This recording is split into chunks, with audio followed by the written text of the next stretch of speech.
Hey there, I'm Mark from Spectrum Pulse, and today we have from Mariah Carey, Here for It All. To say I had mixed thoughts going into this new Mariah Carey album would be underselling it. On the one hand, Paak has been heavily involved in the recording sessions and features on this album, and the lead-off single, Type Dangerous, was pretty good. On the other hand, if you've heard Mariah Carey live recently, you would know her voice has taken a severe beating the past decade or so, and when your greatest asset as a performer isn't what it once was, well, I didn't expect a repeat of the pleasant surprise that was Caution back in late 2018, 7 years ago. So yeah, might as well jump straight into the fire here. If you were expecting something on the level of Caution or hoping that it could lead to a proper revival, like I actually was, yeah, you're in for disappointment, because not only was everything true about Mariah's vocal woes, it's contributing to an album that's not so much dated as it is both kind of confused and firmly settling her into legacy act territory. For one, there is absolutely zero coherent production direction in R&B here. Paak guessed on the obvious early highlight, Play This Song, but he only contributes production credits to the messy soul throwback In Your Feelings and the shuffling funk touches of I Won't Allow It, which is better but had me thinking it might as well be a Silk Sonic throwaway. Similar in a way to the Clark sisters' gospel funk of Jesus I Do,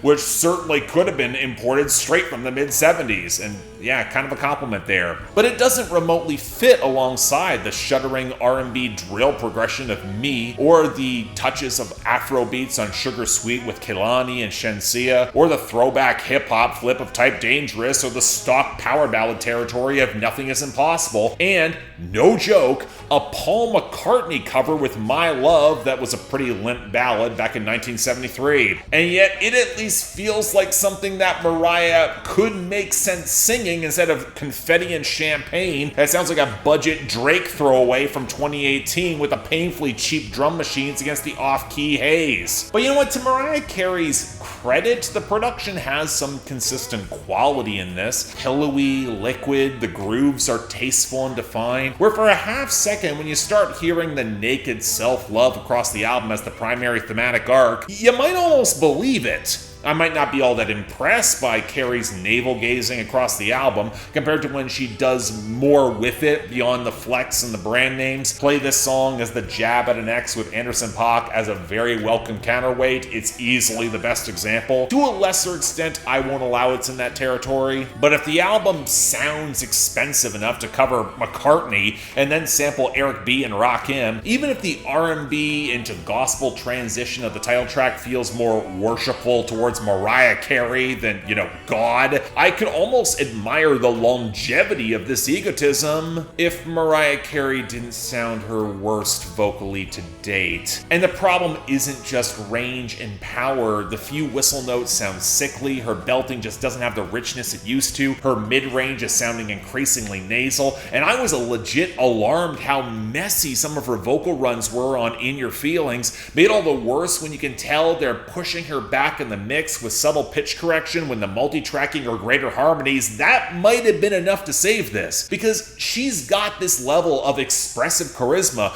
It proves that she could handle a lot of the softer girls in modern trap-infused R&B, but that's not the only range she attempts, and the lack of stylistic focus makes every attempt at dominant swagger not have the impact it really should. You could hope someone might have taken her to the side, coach her through what could work best for her in 2025 with her current voice, like how well she actually delivered on Caution, but that would require someone to say no to Mariah Carey, the diva, and I'm sorry, that didn't happen, often for the worse. So yeah, Here for It All is a considerable step back and only essential for the diehard Mariah Carey completionists who are going to be in my comment section right now, and they should know better than anyone. This is far from her best. Let's be real here. Otherwise, yeah, okay, fine enough, but you'd also be fine skipping it. So yeah, thanks a lot for watching. If you want to see more, please be sure to like, share, drop comments, subscribe. Listen, Mariah Carey fans, I know you and I've had a testy relationship the past decade plus.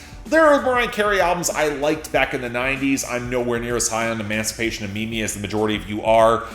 But you have to be honest, that was also damn near 20 years ago, and this is just not holding up. It is impressive that she still has range and wants to try to do so much at her age, especially given the limitations of her voice, but I don't think anyone actually helped coach her through said limitations, and sadly, that's kind of disappointing.